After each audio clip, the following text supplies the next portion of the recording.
More tragic updates on Sandy Bland. One good update, we're going to have outside prosecutors looking in on this. There's going to be a commission, and Waller County recognizes that people are calling out for it, and now they're saying, yes, we're going to bring in outsiders, and we welcome a federal investigation. Now, I think the answer as to whether the cop instigated a situation that didn't need to get instigated with Sandy Bland is very obvious. We showed all the videotapes for you guys. He's the one that escalating throughout. He's the one who says, I'm going to light you up. And he gets mad at her because she won't put out her cigarette, which she's got every right to smoke in her own car. And she didn't have to be in jail, certainly for those 3 days. Those are all obvious things. Whether she committed suicide or was killed inside jail is not obvious. And I've said this from day one. So now there are some small piece of new evidence in that regard. They talked to Alexandria Pyle. She was an inmate in the next cell to Sandy Bland, and she said she was crying, and I could barely understand her. I was like, it's okay, don't cry, can't rain all the time, it'll be all right.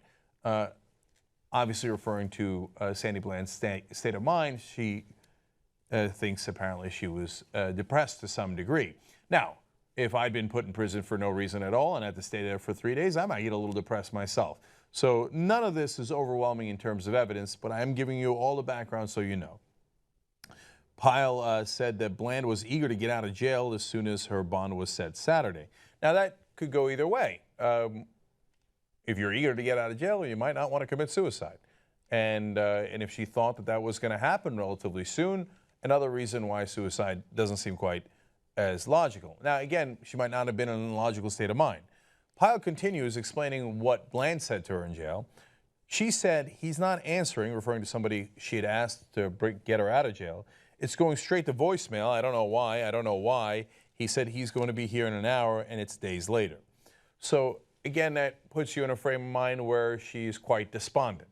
The thing that drives me crazy throughout all of this is she should have never been in that state because she shouldn't have been in that prison for 3 days. For what?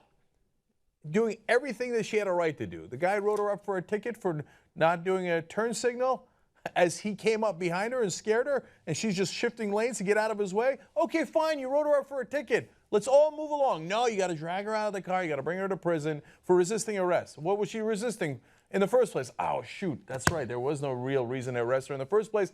And he changes his story, the cop does in the middle, and goes, I didn't mean resisting arrest, because obviously you can't back that up. I meant she kicked me. Oh, I'm sure she did. So now we go to the autopsy. The autopsy notes a white trash bag was used as a ligature tied into a slip knot that forms a circle at one end and a knotted area at the opposite end. Now, that doesn't give you much guidance because, yes, she might have been able to do that or someone else did that. So that really doesn't cut either way. Whether she was killed ahead of time and then hung, well, that would be enormously important and relevant, but the coroner says that's not the case and that it was a suicide. Now, there's an independent investigation that's going to happen to see if the coroner is right. One more thing from the autopsy that could be relevant. Bland also had 25 to 30 cut marks on her left forearm. So did somebody else do that? Obviously, some believe that she did that, hence going to her state of mind as to why she might have committed suicide, if that is the case. Now, obviously, a lot of people don't believe that at all, including her mom, who spoke out at her funeral that happened this weekend. And she said, and this is Geneva Reed-Veal, I'm the mama, and I'm telling you that my baby did not take herself out. The fact is, I'm the mama, and I still don't know what happened. You think you're mad, I'm mad too. Well, if I was the mother in this case, I would be incredibly mad. So, again, let's just remember here, whether it is a suicide or not, and we don't know, and they should definitely further investigate it, she didn't have to be in that jail cell in the first place. But some disagree. This is where Fox News comes into play. This is unbelievable. Elizabeth Hasselbeck is going to bring in an expert. Well, look, it's so unbelievable. I want you to see it for yourself. Watch this. It's tense to watch. Where would you say he went over the line, if at all?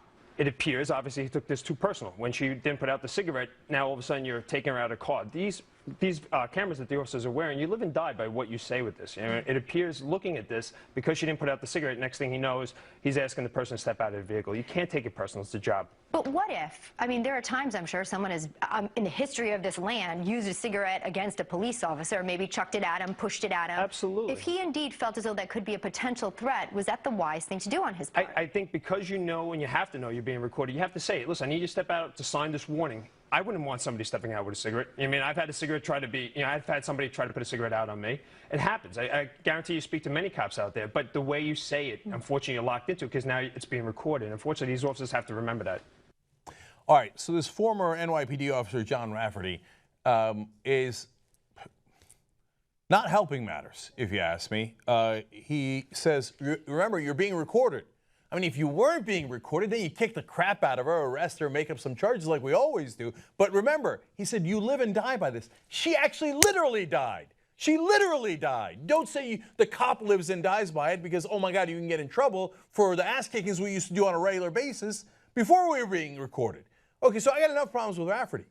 But he of the two is actually the reasonable one. Elizabeth Hasselbeck talking about, could the cigarette have been a weapon? When it comes to black people, what isn't a weapon? There was once a guy shot fairly recently, we did it on the show. He was not only unarmed, but naked. What was his weapon? There was Tamir Rice with a toy gun. There was the guy at the Walmart with a toy gun. They're all weapons. Everything's a weapon, unarmed, reach for the waistband. Another guy, now this guy wasn't black, he was Latino, shows his hat, has got his arms up. The hat could have been a weapon. Now a cigarette could have been a weapon. Have you no decency at all? And the reality is Elizabeth Hasselbeck and Fox News answer that every time with absolutely not, no decency. Doesn't care that Sandy Bland died in that jail cell. They don't care about that at all. The question is, how do we make sure that we blame the person who is dead? How do we blame the black person in this case? That's Fox News 101. Well, maybe her cigarette could have been a weapon. I don't know how they live with themselves, man. Despicable. Don't you stop for a second and think like, well, that's a human being. I mean, I know you don't care much for minorities, right? Okay, it's a black human being, but it's still a human being. Don't you think like, oh God, that's a shame what happened. That's a shame what happened. Even if you think it's a suicide. Like, isn't that a tragedy?